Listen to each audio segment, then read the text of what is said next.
Hey everybody, Mr. Rubo here. Today we're going to talk about graphing a quadratic, but this time in factored form.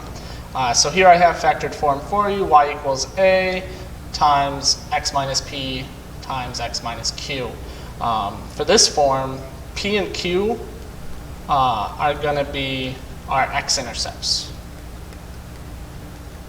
Okay, because it's factored. That's what factoring tells us, right? So for this one, we actually have two coordinate points. We don't have the vertex. Okay. So for this one, we want to find this is the form where we're going to kind of work backwards as opposed to what we did for the other two forms. So here we have two coordinate points, so we don't need a symmetric point because we have it. They're symmetric. They should be symmetric over the axis of symmetry. So we're actually going to find the axis of symmetry first. So the axis of symmetry is going to be directly between these two numbers. Now, you might be able to figure it out in your head. If you can't, to figure out what's directly in the middle, you just take the average. So your axis of symmetry is always going to be x equals, and then it would be p plus q all over 2. So you just add them together, divide by 2 to find their average. That'll tell you the axis of symmetry. And that also tells us the x-coordinate of the vertex. And then once you find that x-coordinate, substitute it in to find the y. Okay, so let's go ahead right into an example. And we'll do x minus 2 and x plus 4. So here my x-intercepts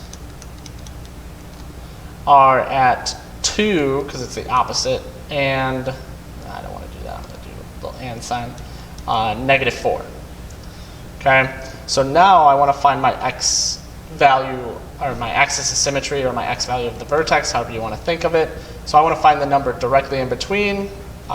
Sometimes you have to be careful if you're trying to think about negatives, you have to be careful.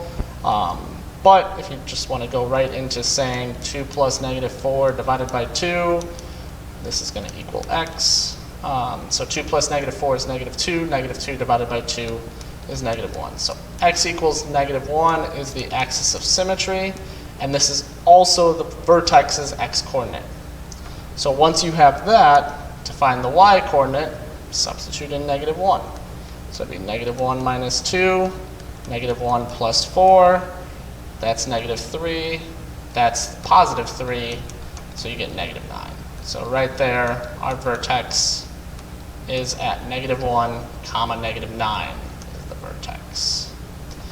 Okay, once you have all this information, so the x-intercepts and the vertex and the axis of symmetry, we can get right to graphing, and we have everything we need. Well, right now, everything except for the actual coordinate grid. So here we go. I'm going to go out a little bit. I'm going to go at least to 4 in both directions. Don't need to go too far up. 3, 4, 5, 6, 7, 8, 9. All right, and now let's plot some points. So the vertex, always good to plot that near the beginning. So there's our vertex.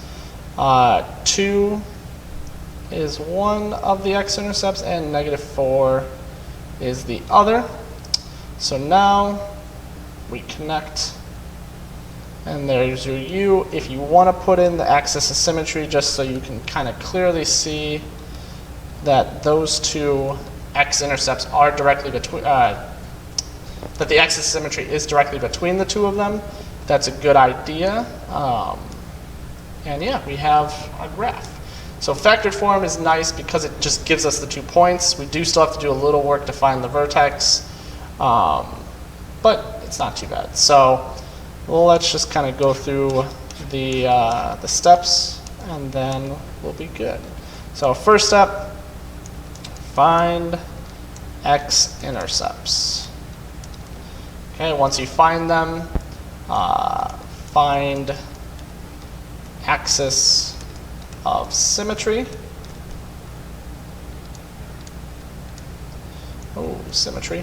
And we're going to do that by averaging x-intercepts, right? Okay, and then find y-coordinate